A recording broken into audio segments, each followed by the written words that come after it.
आज से शुरू होने जा रहे संसद के बजट सत्र से पहले सर्वदलीय बैठक बुलाई गई।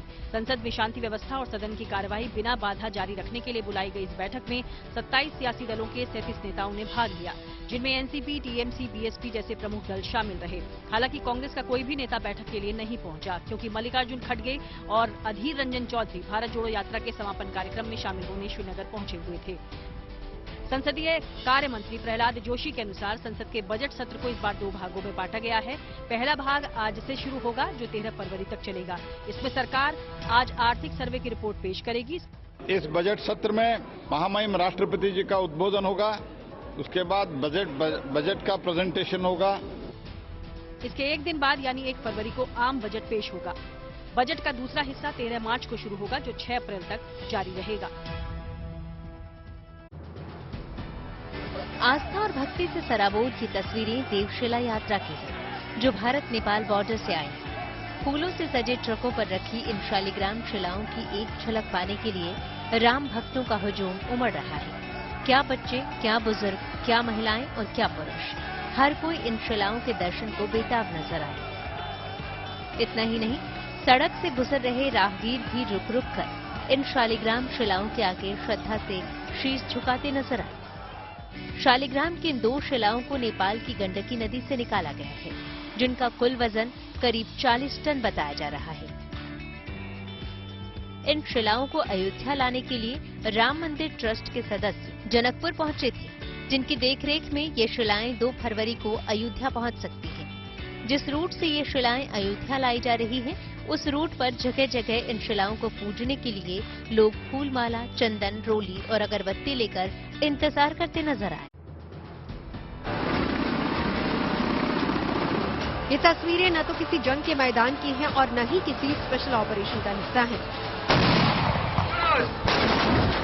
बल्कि एक्शन से भरपूर तस्वीरें आई हैं महाराष्ट्र के नासिक से, जहां देवलाली फील्ड फायरिंग रेंज में भारतीय सेना ने एक मेगा युद्धाभ्यास किया, जिसे एक्सरसाइज तोपची नाम दिया गया।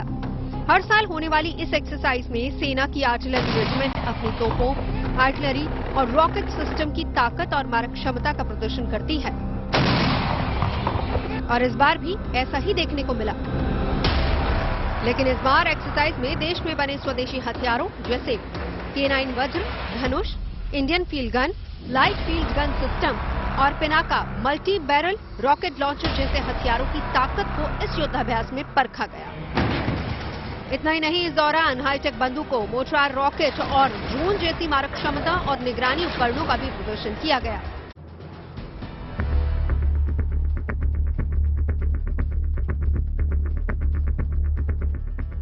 गोरखनाथ मंदिर हमले के आरोपी अहमद मुर्तजा अब्बासी को लखनऊ की एनआईए कोर्ट ने दोषी करार देते हुए फांसी की सजा सुनाई है।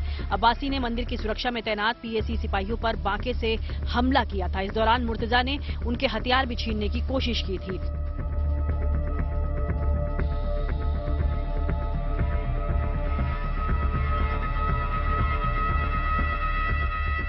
जिसे अदालत में देश के खिलाफ जंग छेड़ने का मामला माना गया है। एनआईए कोर्ट के विशेष जज विवेकानंद शरण त्रिपाठी ने फांसी की सजा का ऐलान किया। आपको बता दें कि ये घटना 2 अप्रैल 2022 की है, जब अहमद मुर्तजा अब्बासी गोरखनाथ मंदिर बांका लेकर पहुंच गया था और उसने मंदिर की सुरक्षा में तैनात पीएसपी के जवानों पर हमला कर दिया था। जवानों ने उसे मौके पर ही हालांकि दबोच लिया। हालांकि आरोपी के हमले में 2 जवान जख्मी भी हो गए थे।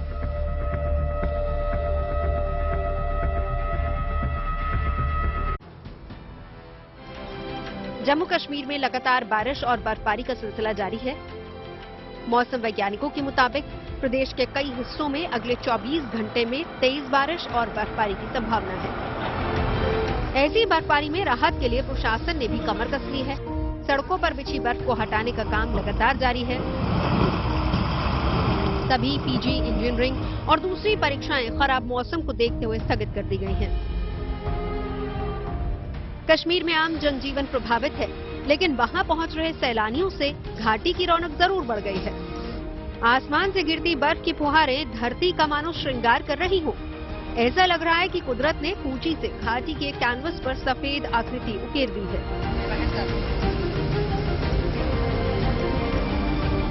स्नोफॉल का ये भव्य नजारा देखकर हर कोई रोमांचित है। सैलानियों की तो मानो मनचाही मुराद पूरी हो गई। कश्मीर ही नहीं, ज्यादातर पहाड़ी इलाकों में बर्फबारी का यही आलम है। उत्तरकाशी में लगातार हो रही बर्फबारी से पहाड़ियां बर्फ की सफेद चादर से ढक गई हैं। गंगोत्री मंदिर के परिसर में हर जगह बर्फ ही बर्फ है। गंगोत्री धाम के अलावा आसपास के इलाकों का भी यही हाल है। भैरव घाटी, हर्षिल, झाला, धराली सभी जगह पूरी तरह से बर्फ के आगोश में है। बर्फबारी से भले ही आम लोगों को परेशानी हो रही हो, लेकिन यही बर्फबारी पहाड़ी इलाकों के लोगों के लिए कारोबार भी लेकर आती है। यहाँ बर्फबारी होने से पर्यटकों के साथ साथ स्थानीय कारोबारियों के चेहरे भी खिले हुए हैं। उत्तराखंड का मशहूर पर्यटन स्थल औली एक बार फिर से पर्यटकों से गुलजार है। औली में जबरदस्त बर्फबारी के बीच पर्यटक इस समय चेयर लिफ्ट का आनंद उठा रहे हैं। धीरे धीरे कुछ पर्यटक यहाँ पे पहुँच रहे हैं। वहीं औली की जो जमीन है बर्फ की आगोश में आ चुकी है। जबरदस्त बर्फबारी इस समय औली में देखने को मिल रही है। पर्यटक यहाँ पहुँच रहे हैं। उत्तर प्रदेश में बुंदेलखंड के महोबा जिले को पर्यटन के लिहाज से विकसित करने के लिए सरकार कई योजनाएं चला रही है, जिसके तहत महोबा के विजय सागर पक्षी विहार में UP nature and bird festival के 7वें एडिशन की मेजबानी महोबा करेगा। 1 से 3 फरवरी तक चलने वाले इस फेस्टिवल में 2 फरवरी के दिन यूपी सरकार के मंत्री भी महोबा में मौजूद रहेंगे। इतना ही नहीं, इस फेस्टिवल में पर्यटकों की मौजूदगी के अलावा फोटोग्राफी जैसे आयोजन भी होंगे, जिसमें राष्ट्रीय और अंतर्राष्ट्रीय फोटोग्राफर और सैलानियों के शामिल होने की बात कही जा रही है। कार्यक्रम को भव्य बनाने के लिए वन विभाग पूरी मुस्तैदी के साथ जुटा हुआ है और विजय सागर पक्षी विहार को सजाने संवारने का काम तेजी से चल रहा है। 2 फरवरी को विश्व आर्द्रता दिवस यानी वेटलैंड डे मनाया जाता है और 2 फरवरी को वर्ल्ड फेस्टिवल के रूप में पूरे हिंदुस्तान में मनाया जाता है और 2 फरवरी को राज्य स्तरीय बर्ड फेस्टिवल महोबा में विजय सागर पक्षी विहार में मनाया जाना सुनिश्चित हुआ है।